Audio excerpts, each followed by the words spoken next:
और ये बहुत ही साइंटिफिक है। आपके लिए मैं ये कह रहा हूँ, किसी की जब मृत्यु घटती है तो आप जाकर देखिएगा, कोई जब उसकी पूरी बॉडी को आप देखेंगे, निरीक्षण करेंगे कि किस प्रकार से मरा है, तो किसी का देखेंगे मृत्यु के समय जब मरा तो चेतन शक्ति किस द्वार से निकला है। जैसे ये 2 कान है, आँख है, नाक है, ये भी एक द्वार है, मुख भी है, मूत्र विसर्जन करने वाला द्वार है, मल विसर्जन करने वाला द्वार है। कितने द्वार हो गए? 2, तो 4, 6, 7, 8, 9 और 10, 10म द्वार है। 10 द्वार होता है। तो आप जाकर देखिए, मैं बहुत देखा हूँ, मैं तो अभी भूतों का भूत हूँ। मैं तो 100 डेड बॉडी ताज़ा ताज़ा मरे हैं उनके साथ में रात भर सो सकता हूँ, और ऐसे कितने बार सामने काटा हटा देना। चलो यहाँ पे विधि, ये द्वार वाला पहले सुन लो, उसके बाद इसके संबंधित एक विधि भी बताऊंगा आपको। जब भी किसी की मृत्यु होती है तो आप देखना किसी का आंख खुला हुआ है, शरीर स्टिफ हो गया है, आंखें ऐसे देख ही रहा है खुला हुआ, गहरे ध्यान में टकटकी लगा रहा है।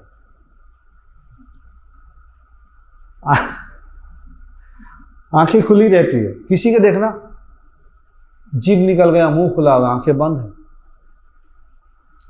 चेतन शक्ति का निकलना मुख के द्वारा हुआ है, उसका मुंह के द्वारा हुआ है। जब आंखों से निकलेगी तो आंख ऐसे हो जाएगा, खुले ही रहेगा। इधर से भी नहीं निकली, इधर से भी नहीं निकला तो नाक में से पानी निकल जाता है, उसका म्यूकस निकल जाएगा, पानी निकल जाएगा, लिक्विड निकल जाता है। कई डेड बॉडी पे मैंने देखा हूं, यहां कुछ भी नहीं हुआ, यहां भी कुछ नहीं हुआ, तो कई लोगों का पेशाब करके निकल जाता है। पेशाब करने का रास्ता जो है मूत्र विसर्जन करके जाते हैं। किसी का मल विसर्जन करने वाला वो लेटरिन करके निकल जाते हैं। यही बता रही है कि वो चेतन शक्ति की गति कहाँ से गई है, चेतना के विकास कितना था। कि सृष्टि में विकास क्रमशः होता है, उसका एक अनुक्रम है, उसी के अनुसार ही होता है हर चीज। डॉक्टर बनने के लिए अपनी चेतना को विकास किया है, तभी आप डॉक्टर बन पाएंगे। ऐसे ही जाकर बोलेंगे मैं भी दोनों ऑपरेशन करूं, मैं भी सर्जरी, नहीं। उसके लिए आपके अंदर का ब्रेन में वो आपका विकसित हुई है कि नहीं, वो गुण, वो विकास हुआ है या नहीं, तभी आप उसको चीड़ फाड़ सकते हैं, काट सकते हैं। उसके बिना नहीं तो काटना पड़ेगा कुछ और अंग, दूसरी जगह काट देंगे, और आप उधर से ही 11वां द्वार खोल देंगे उसके लिए। हाँ, तो ध्यान रखना है, जब किसी के कर्मों की गति नीचे की ओर होता है, वह पेशाब के रास्ता से जाएगा या तो मल त्यागने के रास्ता से जाता है। कभी भी परिवार में कोई मरे ना, तो ये बात का ध्यान रखना, आप लोग जाकर देखिएगा डेड बॉडी को। वो उसको कहा गया है अधम गति, नीचे की गति हुई। उसको तो दिया गया था, जीव था अच्छे कर्म करने के लिए, तो उसको जो कर्म किया तो उसका ज़्यादा पाप कर्म था, यानी बुरे कर्म ज़्यादा था, अधम गति हुई है। अब ऐसी नीचे योनि में जाएगा, निचले परिवार में जाएगा, निचले ऐसी स्थिति में जाएगा। ये सूक्ष्म जगत की बात है। स्थूल तो सब समझ में आ जाता है, आपकी दिव्य दृष्टि नहीं है, इसीलिए आप सूक्ष्म चीज़ों को नहीं समझ पाते हैं। तो नीचे वाले गति में चला गया, नीचे वाले परिवार में, जो अभी जहाँ है उससे नीचे चला जाएगा। चलिए अब स्थूल में आते हैं।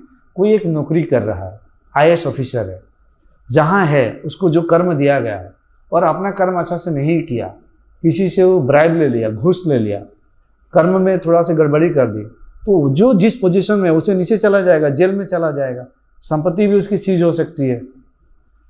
स्थूल में भी तो हो रहा है, तो सूक्ष्म जगत में भी, एनर्जी की जगत में भी ऐसी चीजें होती है। चेतन शक्ति की जगत में भी ये होती है। उसी का तो प्रक्षेपण है ये स्थूल जगत। पंच तत्वों को लेकर वही तो खेल रहा है, सब एनर्जी एनर्जी एनर्जी ही है। बस पंच तत्वों को, जैसे कुम्हार मिट्टी को लेकर, पानी को लेकर, इसको लेकर बर्तन बनाया, वो बस बना के वही खेल रहा है। तो जब जीव नीचे से निकला तो सोच लो अधम गति। मुंह से गति सब आपका आंखें गति बता रही है, मुंह गति बता रहा है, ये भी गति बता रही है, कान गति बता रहा है। कान के द्वार से कोई निकला, अगर कहीं कोई सिम्टम्स नहीं मिला तो कानों से निकल गया। और कान से हम ज्ञान अर्जन करते हैं, पंच इंद्रियों से हम ज्ञान अर्जन करते हैं, तो कानों से हम सुनकर ज्ञान अर्जन करते हैं। तो कान से जब निकलता है तो ये उत्तम होता है। वो अपने सम उसकी हो सकता है जो गति थी थोड़ा ऊपर चला गया, वो ज़्यादा पुण्य कर्म किया था, उसकी प्रमोशन हो गई। जैसे यहाँ अच्छा कर्म नौकरी कर रहा है तो उसकी प्रमोशन हो जाती है, तो थोड़ी सी गति चेतना में उसकी विकसित हो गई, चेतना विकसित हो गई, आगे चला गया। तो कान और आँख ये दोनों आपके मुख और नाक से सर्वश्रेष्ठ है।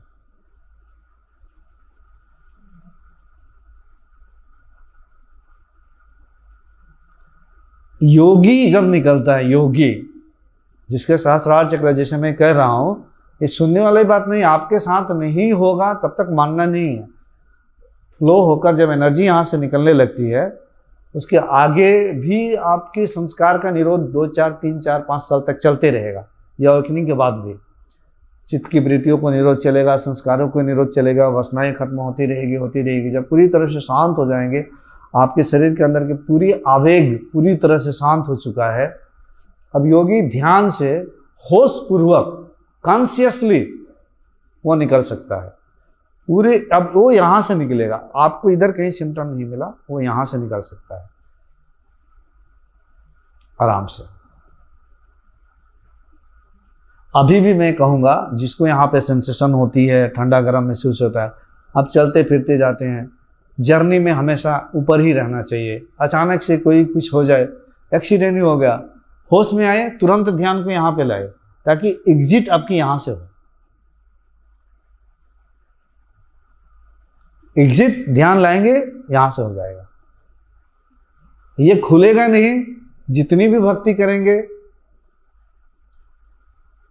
नहीं निकल पाएगा। तो ध्यान से हम कॉन्शियसली निकल सकते हैं, और वो बहुत आनंद पूर्ण होता है। उससे आनंद पूर्ण और कुछ नहीं होता, क्योंकि गहन विश्राम की अवस्था वही होता है एक योगी के लिए। अब वो तो परमानंद में सदा सदा तो रहता ही रहता है, लेकिन जीव अभी जो है एक चिंगारी, ये शरीर को ढो रहा है, तो शरीर का दुख उसको सहना पड़ता है।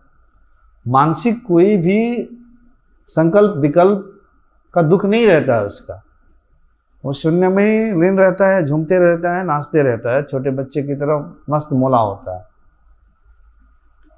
लेकिन शरीर ऐसा लगता है जैसे कि आप कहीं जा रहे हैं और 50 किलो 100 किलो का गठरी लेकर, कोई बोरी लेकर ढो रहे हैं। एक योगी के लिए शरीर सिर्फ ढोना मात्रा होता है। जैसे लगता है कि मेरा काम समाप्त, वो आराम से जाकर किसी को बताएगा या नहीं बताएगा, चुपचाप बताएगा भी नहीं, कहीं जाएगा पेड़ के नीचे या अकेले या बिस्तर पे कहीं भी, देखेगा मेरा सारा काम समाप्त, वो तुरंत यहाँ से पूरी समेट कर यहाँ से निकल जाएगा।